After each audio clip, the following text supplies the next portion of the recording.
So welcome back for another video. So in this video, let me share with you my bilis experience recently lang. So hindi naman ligid sa inyo sa mga legit na subscribers ko dito. Nakapollow talaga sa channel ko kung paano ako nagsimula. So nag-start po ako sa 500 pesos lang. But anyway, sa mga hindi pa po familiar dito sa bilis, so nada-download po natin ito sa Play Store. We can create an account there and may chance po tayo agad na makapag-apply dyan based on our eligibility. So based po sa aking experience, nung pinili ko po yung sa type of employment na freelance, so wala pong hinihingi sa akin na document or source of income document na kailangan ko i-submit. After that process, agad-agad po nagdirect ako sa app, which is meron akong nakita doon na nag-reflect na top up loan, which is 500 pesos. So that time, hindi pa po enable sa akin feature ni Bilis na cash loan. Top up loan kasi is different from cash loan, diba? So dadaan muna tayo sa top up loan ni Bilis bago tayo ma-offeran talaga na formal na cash loan ni Bilis, which is napaka-convenient sa atin. Ito na nga, recently po and currently po, meron po akong offer na 16,000 pesos. So, na-offeran po ako nung November pa siya, I think. That time kasi, hindi ko kailangan ng buong i-cash loan ang 16,000 pesos.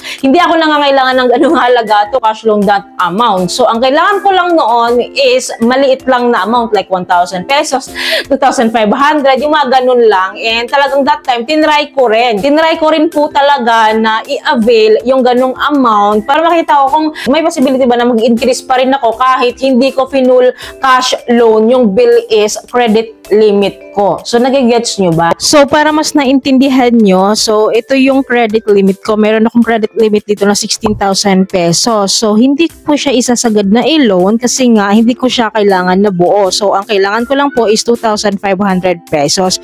So, ang installment term dito is up to 3 months. So, sa 3 months na yon 948 yung monthly ko. So, ako kasi, ayoko ng mas mahaba. And dito lang tayo sa 2 months to pay para mas short term lang siya and then mas mababa yung interest. So, lipat lang natin. So, sa 2 months po, meron po akong monthly na 1,378 pesos. So, okay lang sa akin kung mas malaki kasi nga, short term nga lang naman siya. 2 months to pay lang naman to. And after this, continue tayo. So, ito na po yung breakdown niya. I will receive daw na 2,500 pesos. Then, first payment due is December 15. Then, installment term 2 months. Then, ang installment amount nga is 1,378. So, continue lang tayo. Then, meron akong disclosure amount dito. And explain naman ni Bill is dito kung ano yung nakapaloob doon sa breakdown ko o ano yung mga charges. Nandito rin yung interest and iba pang charges. So, kung makikita nyo dito is mababa lang po yung interest niya. After this po, so click lang natin tong confirm to continue kasi mabilis naman po ma-disburse after this. So, wait lang natin. Then, enter lang natin yung OTP na isinisend sa mobile number natin. And after this, ito yung lalabas. So, nasend na daw po sa akin through GCash. Kasi through GCash po yung payment ko. Then, nandito na rin po yung breakdown na magjuju nga po ako sa December 15 and January 15 kasi 2 months to pay. Then, makaka-receive din po ako ng text messages confirming na successful nga po yung process ko, yung withdrawal ko. So, nag-try din po ako ng 1,000 pesos. Parang after 3 days, nag-withdraw din ako ng 1,000 pesos. Kaya, nag-total po siya ng 3,500 pesos para may 16,000 pesos na credit limit dito sa Bilis. Kaya ang nangyayari, tinitingi ko yung pag-withdraw dito sa Bilis, which is pwede naman. Anyways, parehas 2 months to pay lang po yung duration, yung long terms na pinili ko para mas mabilis siya na matapos kasi small amount lang naman yung kinuha ko. Mostly naman talaga, after ng last payment natin sa ating niloan dito is nagkakaroon ng pagbabago dito sa ating credit limit. So, ipapakita ko sa inyo if what will happen after paying my last payment here sa Bilis. So, once again, open ulit natin yung ating bill is and magbabayad po tayo ngayon for our last payment dito sa ating na loan nga. Bali, dalawa po yung na loan ko, isang 1,000 pesos and isang 2,500. So, due date ko na po, pang 2 months ko na po ito. So, ito yung breakdown. Makikita niyo sa baba, yan yung upcoming due dates ko. So, pipindot tayo ng isa dyan para mabayaran natin isa. So, pinindot ko po yung itong 553 pesos na installment ko sa 1,000 po ito ha. So piliin ko po yung online banking kasi dito ako lagi nagbabayad sa UB kasi 10 pesos lang yung charge, unlike sa iba mas mataas. So pay now lang tayo. So, titingnan natin ha. So, yan, wait lang po natin. So, kapag ganito po is nagpa-process na po siya and magte-text naman po si akin si Union Bank like that. Yan. So, nawala rin po siya sa upcoming due dates ko. Isa na lang yung natira. So, ito na po yung last payment na babayaran ko.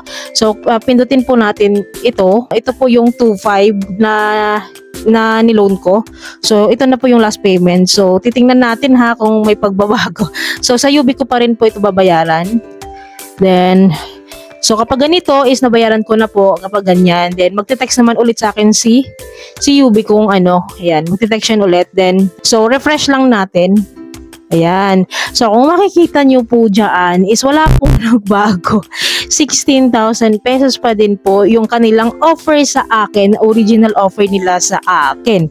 So, alam nyo na pag ganito, hindi po siya nag-i-increase. So, na-refresh ko po yung app ng paulit-ulit is ganun pa rin po talaga. 16,000 pesos pa rin talaga ang credit limit nila. So, ganun pala yun. Walang magbabago po kapag ganun ang withdrawal or ganun ang klase ng paglo-loan natin dito sa bill is hindi natin ni-loan ang whole amount na credit limit natin. Kasi ngayon ko lang to na-experience yung ganitong paglo-loan na 1,000 lang, 2,500 lang. Mostly talaga, ang paglo-loan ko dito is kung ano yung offer sa akin, nilo-loan ko yon para ma-increasean ako ng mas mataas, which is it happens talaga. And this time, tinry ko rin para kahit papaano, ma-share ko din sa inyo if ganito kayo or ganun yung way nyo and may plan kayo na mag-loan ng mga ganito. So, hindi ko sinasabing walang chance para ma-increasean ha. So, ito lang yung experience ko. Eh, nakita nyo naman, wala talagang nagbago sa aking credit limit. Alam ko naman talaga, ang bet talaga ni Bill is i-cash loan natin ng buo yung credit limit na binigay sa atin, yung loan offer sa atin para mas bongga talaga yung increase. Legit na legit naman po yun and ilang beses ko na rin naman nagawa yun. So, tinry ko lang to. So, una, hindi ko kasi kailangan ng buo yung ganong pera. Hindi ko talaga kailangan i-loan kasi yung ganong halaga kasi hindi ko nga kailangan eh. So, tips ko sa mga gustong ma-increasean dito sa bill is, huwag niyo pong gawin tong ganito na partial amount or tingi-ting amount lang yung